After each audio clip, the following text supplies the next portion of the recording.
बेलापुर नाम के गांव में माया नाम की एक लड़की अपनी माँ रमा और पिता सुरेश के साथ रहती थी। माया का परिवार बहुत गरीब था। उसके माता पिता मजदूरी का काम करते थे। बड़ी मुश्किलों से उनके घर का खर्चा जैसे तैसे निकाल पाते थे। कुछ ही दिनों में दिवाली का त्योहार आने वाला था और इधर माया के माता पिताजी को कोई काम नहीं मिल पा रहा था। एक दिन माया अपनी माँ से, माँ, दिवाली आने वाली है तो हमारे घर में भी नए कपड़े पटाखे लाएंगे ना पिताजी? मेरी सारी सहेलियां नए कपड़े और पटाखे लाने वाली है। हम दिए भी जलाएंगे और हमारे छोटे से आंगन में रंगोली भी बनाएंगे। माया अपनी माँ को अपने सपने बता रही थी। उसकी बातें सुन रमा मन ही मन बहुत दुखी हो जाती है और अपने बेटी को गले लगा लेती है और माया से, माया, तुम तो जानती हो बेटा, तुम्हारे पिताजी और मैं मजदूरी करके घर चलाते हैं और हमारे पास कुछ दिनों से कुछ भी काम नहीं है। हमारी किस्मत बाकी के लोगों की तरह नहीं है, लेकिन फिर भी अगर कहीं कुछ बन पाए तो जरूर लेकर आएंगे बेटा। माया अपनी माँ की बातें सुनकर नाराज हो जाती है और घर के पास एक पेड़ के नीचे जाकर बैठती है। माया को नाराज देख रमा की आंखों में आंसू आ जाते हैं। अब रमा अपने घर के काम में लग जाती है। दिवाली आने में कुछ ही दिन बाकी थे। उसी में माया उदास होकर एक नदी के किनारे पर बैठी थी। उसी समय दो बच्चियां माया के पास खेलते हुए आई और उसमें से एक, जिसका नाम रूपाली था, वो माया के पास आकर, तुम ऐसे अकेले क्यों बैठी हो? तुम चाहो तो हमारे साथ खेल सकती हो। मैं तुम्हारे साथ नहीं खेल सकती। मैं गरीब परिवार से हूँ और तुम तो अमीर परिवार से लगती हो। तुम्हारे माँ पिताजी तुम्हें मेरे साथ खेलने पर डांटेंगे। क्या? वो हमें क्यों डांटेंगे? तुम गरीब हो इसलिए? ऐसा कुछ भी नहीं है। गरीब आदमी भी चाहे तो मेहनत करके पैसा कमाकर अमीर हो सकता है। रूपाली की बातें सुन माया उससे दोस्ती कर लेती है। खेल खेलने के बाद रूपाली माया को अपने घर दिवाली पर आने के लिए कहती है। यह बात सुनकर माया बहुत खुश हो जाती है और घर पहुंचते ही माया माँ को रूपाली के बारे में बताती है। माँ, मुझे रूपाली ने अपने घर दिवाली के लिए बुलाया है, तो मैं जा सकती हूँ ना? बेटा, हम गरीब लोग हैं। रूपाली के माँ पिताजी को तुम्हारा वहाँ जाना बिल्कुल पसंद नहीं आएगा। रमा माया को समझाती है, लेकिन माया माँ के पास जिद करते हुए, रूपाली ने मुझे बुलाया है तो मैं जाऊंगी जाऊंगी जाऊंगी। माया के जिद के कारण रमा उससे, ठीक है चले जाना। दिवाली के दिन माया अपनी पुरानी अच्छे से धोई हुई ड्रेस पहनकर रूपाली के घर पहुंचती है। रूपाली भी माया को देखकर बहुत खुश हो जाती है। तभी रूपाली अपनी माँ से, माँ सुनो ना, माँ ये मेरी सहेली माया है। रूपाली की माँ सुशीला और पिताजी ओम माया को देखकर जरा भी खुश नहीं थे। माया की गरीबी उसके कपड़ों में से झलक रही थी और रूपाली किसी भी गरीब घर के बच्चे से दोस्ती करे ये उन्हें बिल्कुल पसंद नहीं था। रूपाली के पिताजी रूपाली को एक साइड में लेकर जाते हैं और उससे, रूपाली, तुम्हें कितनी बार बताया है कि गरीब लोगों से दोस्ती मत करो। तुम इन गरीब लोगों को नहीं जानती बेटी। पहले अमीर लोगों से दोस्ती करते हैं और उसके बाद में उनके घर चोरी करते हैं। रूपाली और रूपाली के पिताजी की बातें बाहर खड़ी माया ने सुन ली। उसे बहुत बुरा लगा। उसे अपनी माँ की बातें याद आने लगी और वो रोते हुए वहाँ से बाहर निकल जाती है। दूर खड़ी रहकर आसमान में फूटते पटाखे देखने लगती है। इधर रूपाली भी ओम के सामने कुछ नहीं बोल पाती और बाहर आकर पटाखे फोड़ने लगती है। माया दूर खड़ी रहकर रूपाली को देख रही थी और तभी बाहर से एक रॉकेट आकर रूपाली के पीछे गिर जाता है। रूपाली उसके पास ही खड़ी थी। माया ने दौड़कर जाकर रूपाली को वहां से हटाया। रूपाली को वहां से हटाते ही जोर जोर से पटाखे फूटने की आवाज हुई। आवाज सुनकर सभी बाहर आ जाते हैं। पटाखे फूटने से माया के पैरों में और हाथों में चोट आई थी। ये देख रूपाली माया से कुछ बोलती, तभी रूपाली के पिता रूपाली से, रूपाली, मेरी बच्ची, तुम्हें कुछ हुआ तो नहीं ना? पिताजी, आज अगर माया ना होती तो मुझे जरूर कुछ न कुछ होता। उसी ने मेरी जान बचाई है। रूपाली के पिताजी माया की ओर देखते हैं और माया से, माया, मैंने तुम्हें इतना भला बुरा कहा, फिर भी तुमने रूपाली की जान बचाई है। रूपाली मेरी दोस्त है, उसे बचाना मेरा फर्ज है मालिक। तभी ओम की नजर माया के जख्मों पर जाती है। मालिक नहीं बेटी, चाचा जी। तुम्हें कितनी चोट आई है बेटी? चलो अंदर चलो, मैं अभी डॉक्टर को बुलाता हूँ। बेटी माया, मुझे माफ कर दो, मैंने तुम्हें गलत समझा। ओम को अपनी सोच और गलती का पछतावा होता है। अब रूपाली के माँ पिताजी मिलकर माया को बहुत सारी मिठाइयाँ और नए कपड़े दिलवाते हैं। माया उसे देखकर बहुत खुश हो जाती है और घर चली जाती है। घर जाकर देखती है तो उसकी माँ उदास बैठी कुछ सोच रही थी। तभी माया अपनी माँ के पास जाकर, माँ, पिताजी, देखो तो ओम चाचा जी ने हमें कितनी सारी मिठाइयाँ और नए कपड़े दिलवाए हैं।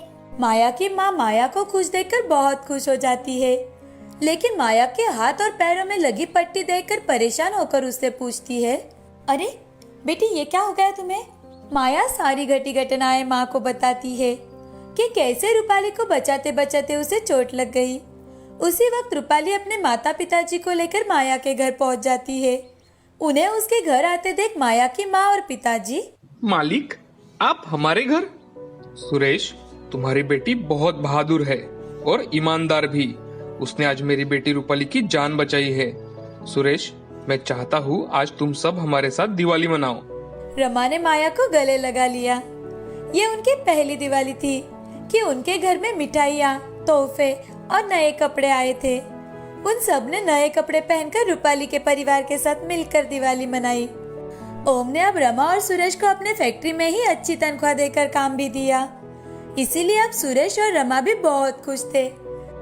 इस कहानी से हमें यह सीख मिलती है कि जिंदगी में अगर हम हमेशा ईमानदारी से काम करते रहे तो हमारी किस्मत हमें उसका फल आज नहीं तो कल जरूर दिलाती है। एक हरिहर नाम के गांव में आस्था नाम की एक धनवान लड़की रहा करती थी। आस्था के पिताजी विजय एक बहुत बड़े बिजनेसमैन थे।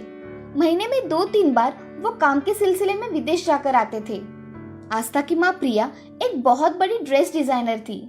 आस्था उनकी इकलौती बेटी होने के कारण उन्होंने उसे बहुत लाड़ प्यार से पाला था, क्योंकि उनके पास पैसों की कमी नहीं थी। इसीलिए आस्था जो भी मांगती मिनटों में उसके सामने वो चीज हुआ करती थी।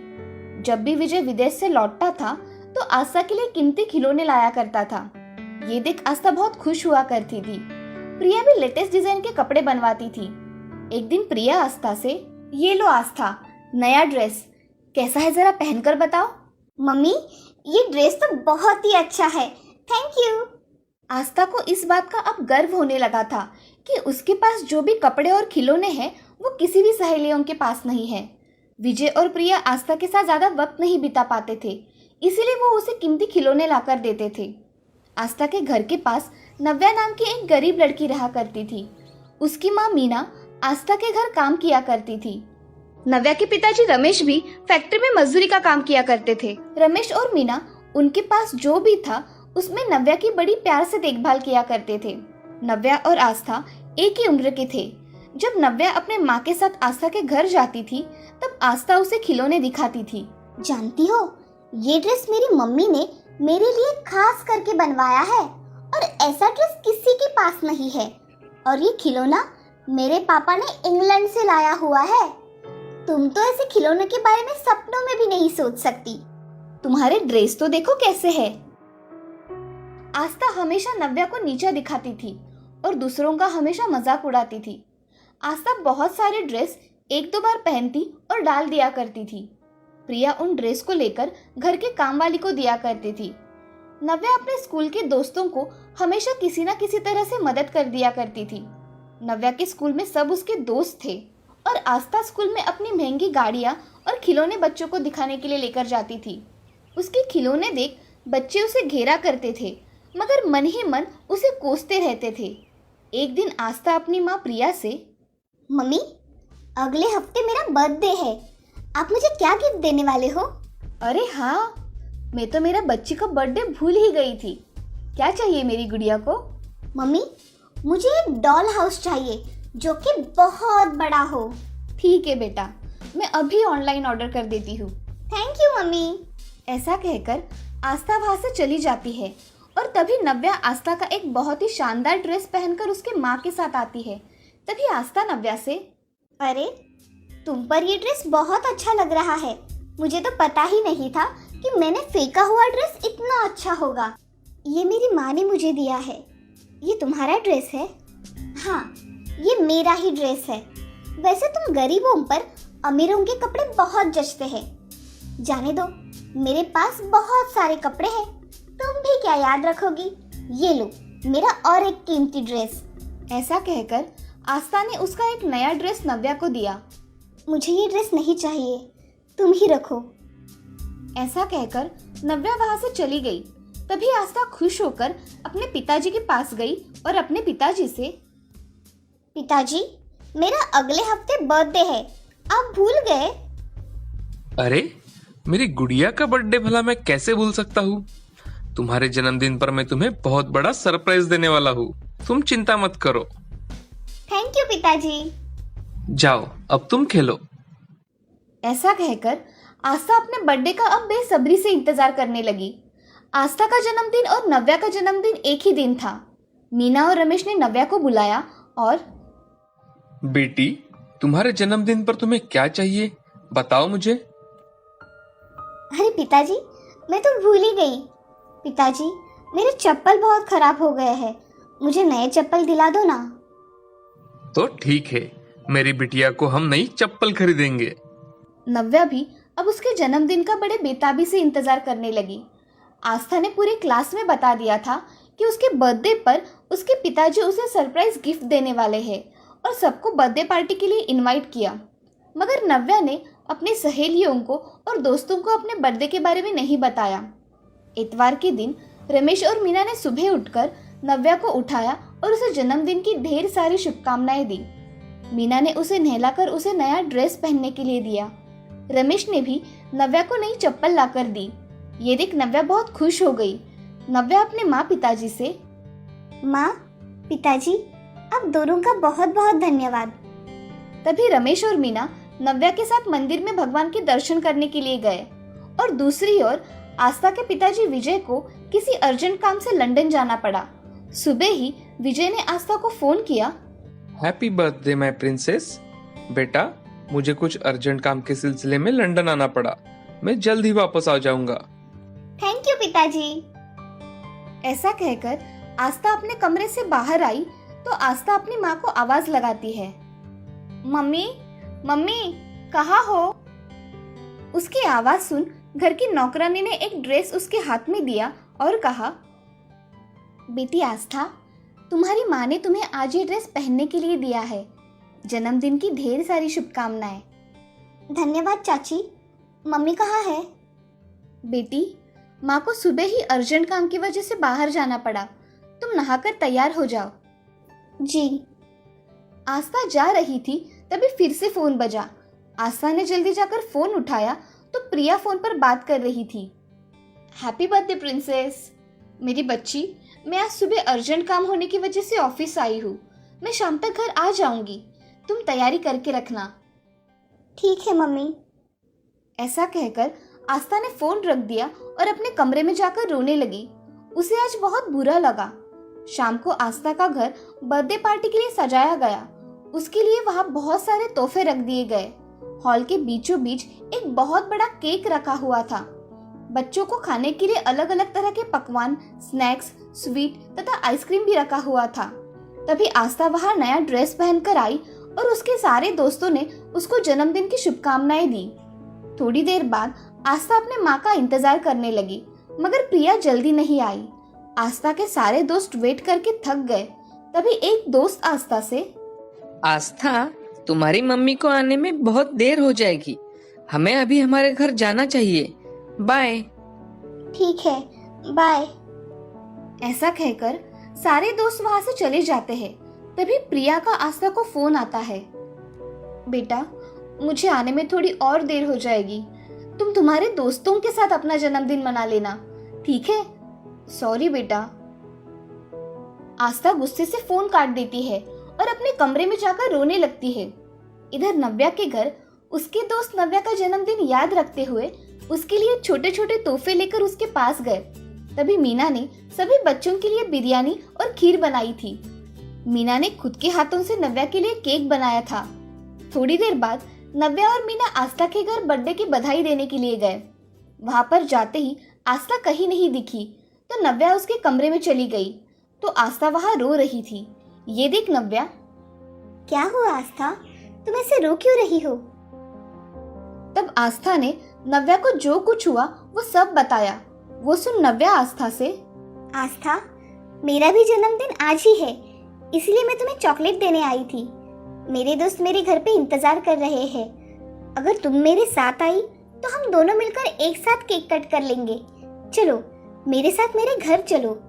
नव्या, मैंने तुम्हें बहुत भला बुरा कहा, मगर तुम हमेशा मेरे साथ अच्छा व्यवहार करती हो। मैंने हमेशा तुम्हारी गरीबी का मजाक उड़ाया, मगर तुमने मुझे एक शब्द भी नहीं कहा। तुम आज सबसे खुशनसीब लड़की हो जिसके पास उसके बर्थडे के दिन उसके माँ पिताजी है। आस्था रोने लगी। तभी मीना आस्था से, आस्था बिटिया उठो, चलो बर्थडे के दिन ऐसे रोते नहीं है बेटा। चलो हमारे घर, हम सब मिलकर तुम्हारा बर्थडे अच्छी तरह से मनाएंगे। अब नव्या के घर में आस्था और नव्या ने अपने अपने बर्थडे का केक काटा और उन्होंने अपना जन्मदिन खुशी खुशी मनाया। उस दिन से नव्या और आस्था पक्की सहेलियां बन गई और आस्था के स्वभाव में हुआ बदलाव देख नव्या भी बहुत खुश थी।